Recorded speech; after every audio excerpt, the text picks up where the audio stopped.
પ્રભુ ઈસુ ખ્રિસ્તના પ્રેમી વિજય અને ગૌરવી નામમાં આપ સર્વને પ્રેમી સલામ. પ્રભુનો આભાર માનીએ કે પ્રભુ આપણને સહી સલામત રાખે છે, એમની કૃપાનો સતત આપણને અનુભવ કરાવતા રહે છે અને બધા વડે એમનું વિશ્વાસુપણું જે કાયમી છે એ આપણા જીવનમાં દાખવી રાખે છે.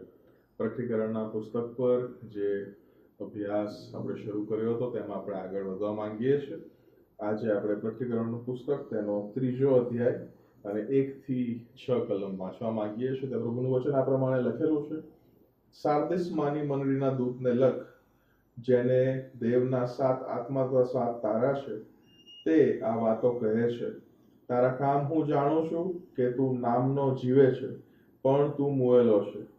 તું જાગૃત થા અને બાકીના જે મરવાની અણી પર છે તેઓને દ્રઢ કર, કેમ કે મેં તારા કામ મારા દેવની નજરમાં સંપૂર્ણ થયેલા જોયા નથી.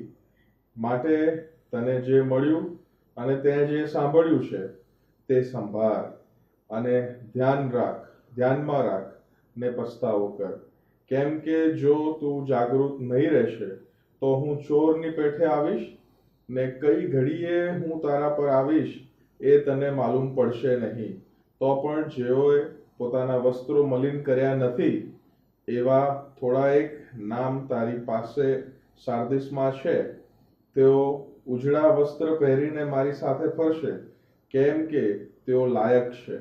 જે જીતે છે તેને એ જ પ્રમાણે ઉજળા વસ્ત્ર પહેરાવવામાં આવશે અને જીવનના પુસ્તકમાં તેનું નામ હું ભૂંસી નાખીશ નહીં, પણ મારા પિતાની આગળ તથા તેના દૂતોની આગળ હું તેનું નામ કબૂલ કરીશ.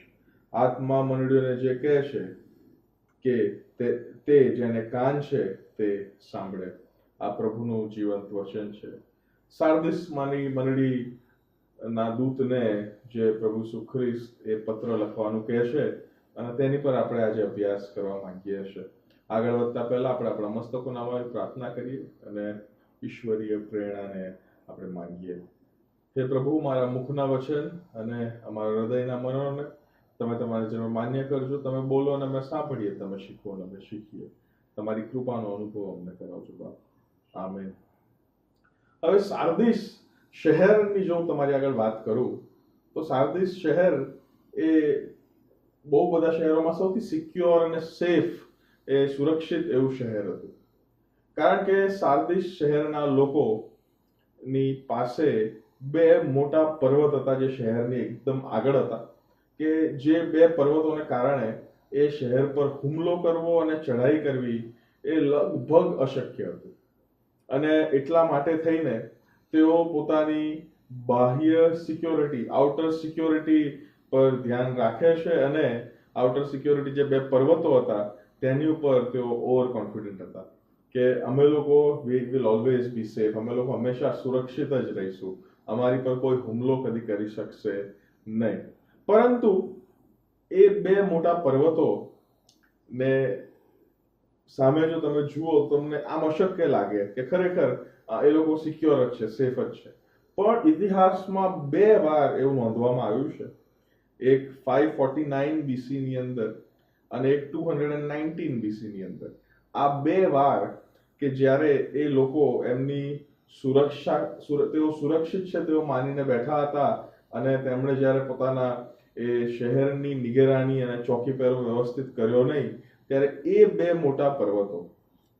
મોટા પર્વતોને ઓળંગીને એ 2 શત્રુ એ 2 અલગ અલગ સમયગાળાઓની અંદર ચડી આવે છે અને અંદર ચડી આવીને સાર્દિસ પર હુમલો કરીને તેની પર ચઢાઈ કરે છે. પહેલી વખત તો આપણે જેને ઓળખીએ છીએ સાયરસ, જે પર્શિયાનો રાજા હતો, તેના સૈન્યએ તે કર્યું હતું. બહુ બધા લોકો, આખું સૈન્ય પહાડ ચડ્યું નહોતું, પણ થોડાક લોકો એ પહાડની વચ્ચે એક નાનકડી ગેપ હતી અને ગેપમાંથી ઉપર ચડી જાય છે અને પછી એ શહેરની અંદર જઈને એ શહેરનો જે મુખ્ય દરવાજો છે તે ખોલે છે અને ખોલીને પછી સાયરસનું આખું સામ્રાજ્ય, સૈન્ય જે છે એ અંદર એ મેઇન દરવાજાથી અંદર જાય છે, મુખ્ય દરવાજાથી અંદર જાય છે અને સાર્દિસ પર ચઢાઈ કરે છે. અને આ થયા પછી પણ તેઓ તેમનો પાઠ શીખતા નથી અને એટલા માટે એના લગભગ 300 વર્ષ પછી બીજી વાર એ જ વસ્તુ ત્યાં આગળ આપણને બનતી દેખાય છે. હવે સાર્દિસ ના આ ભૌગોલિક પરિસ્થિતિનો જ્યારે આપણે અભ્યાસ કરીએ છીએ ત્યારે સાર્દિસના લોકોની આત્મિક પરિસ્થિતિ પણ એવી જ કંઈક હોય એવું માલુમ કદાચ પડી રહ્યું છે, કારણ કે પ્રકટીકરણના પુસ્તકના 3 અધ્યાયમાં જે અમુક વાતો તેની માટે લખેલી છે તે એ છે કે તું કેવળ નામનો જીવે છે. એનો મતલબ એમ કે તું કદાચ સાર્દિસની મંડળી પોતાને ખ્રિસ્તી કહેવડાવતી હશે, પણ એ કદાચ મારા ને તમારી જેમ જ એ નામધારી ખ્રિસ્તીઓ હશે કે જેઓ કેવળ નામના ખ્રિસ્તી પણ કામના ખ્રિસ્તી છે કે કેમ એ બહુ મોટો પ્રશ્ન ચિહ્ન હશે.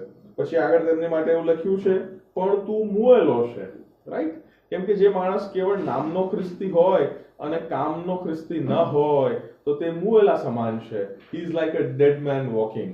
અને આગળ પછી લખ્યું છે, તું જાગૃત થા અને બાકીના જે મરવાની અણી પર આયા છે તેઓને દ્રઢ કર. એક આહ્વાન એ દૂત એ મંડળીને આપે છે કે તું મુએલો છે, તું નામધારી છે, પણ હવે તારે જાગૃત થવાની જરૂર છે. કેમ કે મેં તારા કામ દેવની નજરમાં સંપૂર્ણ થયેલા જોયા નથી. You are not a complete church. તું એક સંપૂર્ણ મંડળી નથી, એટલે તારે જાગૃત થવાની જરૂર છે. માટે તને જે મળ્યું અને તે જે સાંભળ્યું તેને સંભાળ, ધ્યાનમાં રાખ, પસ્તાવો કર. 3 આજ્ઞા એ મંડળીનો દૂત એ મંડળીને કરે છે જાગૃત થવાને માટે. એમાં પહેલી બાબત તે કહે છે સંભાળ, એટલે યુ રિમેમ્બર. સંભાળ, તારે યાદ રાખવાની જરૂર છે. સૌ પ્રથમ ખ્રિસ્તીઓ તરીકે અને ખ્રિસ્તી મંડળી તરીકે શું યાદ રાખવાનું? સૌથી અગત્યની વાત, જેને માટે થઈને તો એ પ્રભુ ભોજનની પવિત્ર સંસ્કારનું પણ એ સ્થાપના કરવામાં આવી, અને તે પ્રભુ ઈસુ ખ્રિસ્ત એ માણસ જાતના પાપને માટે મરણ પામે છે.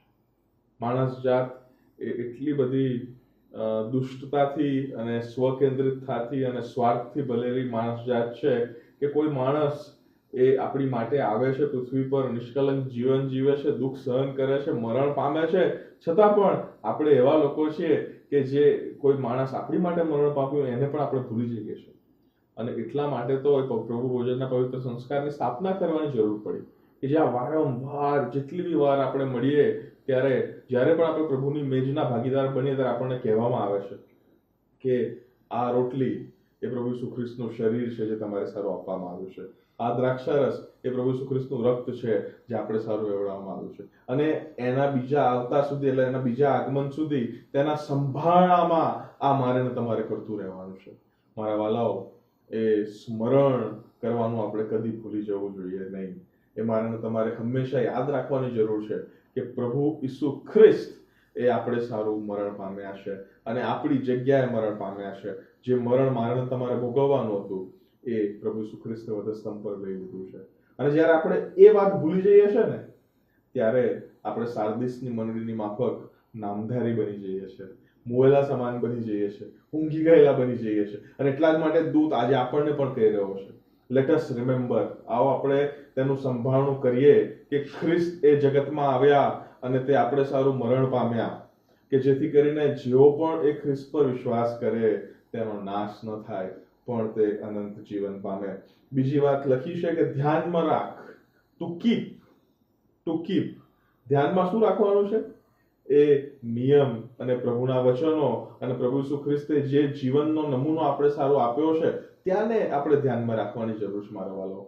તેને જો આપણે ધ્યાનમાં નથી રાખતા અને મન ફાવે એમ આપણે જો જીવન જીવીએ છીએ, બીજા શબ્દોમાં જો આપણે ડબલ સ્ટાન્ડર્ડ જીવન જીવીએ છીએ, તો મારાને તમારે બહુ જ સાવચેત થવાની જરૂર છે મારા વાલો.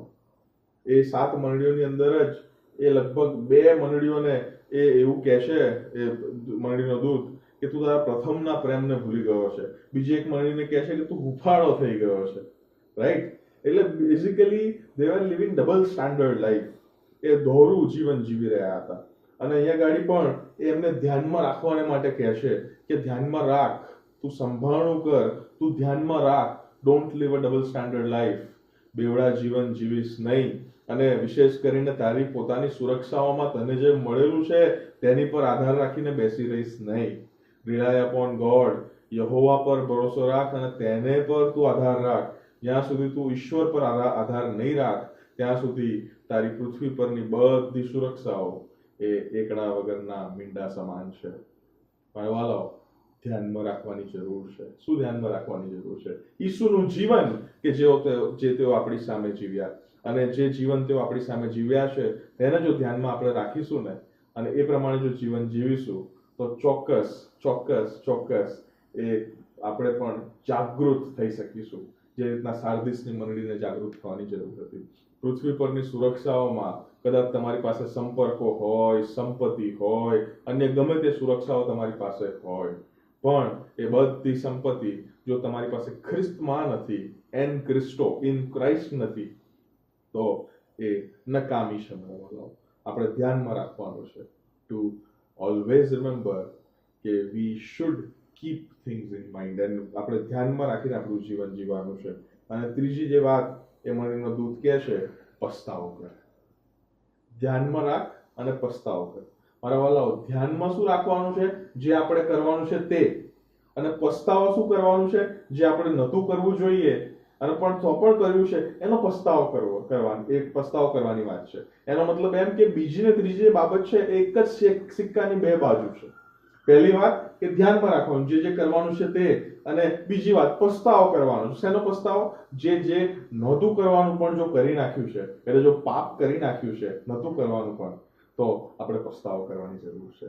ટુ રિમેમ્બર, સ્મરણ કરવું, ટુ કીપ, ધ્યાનમાં રાખવું, અને ત્રીજી વાત ટુ રિપેન્ટ, કે પસ્તાવો કરવો. જ્યારે આ ત્રણ બાબતો એ મંડળી અને આપણે ખ્રિસ્તીઓ તરીકે જો કરીએ છીએ, તો ચોક્કસ એ પ્રભુ આપણને ત્રણ આશીર્વાદો પણ આપે છે. અને ત્રણ આશીર્વાદોનું વર્ણન પણ અહીંયા આગળ મારે ને તમારે સારું લખેલું છે. પહેલી જે બાબત 5મી કલમમાં જે ઇનામ સ્વરૂપે આપણને મળે છે તે એ કે જે જીતે છે તેને એ જ પ્રમાણે ઉજળા વસ્ત્રો પહેરાવવામાં આવશે, શ્વેત વસ્ત્રો પહેરાવવામાં આવશે. શ્વેત વસ્ત્ર એ શુદ્ધતાની નિશાની છે મારા વાલાઓ.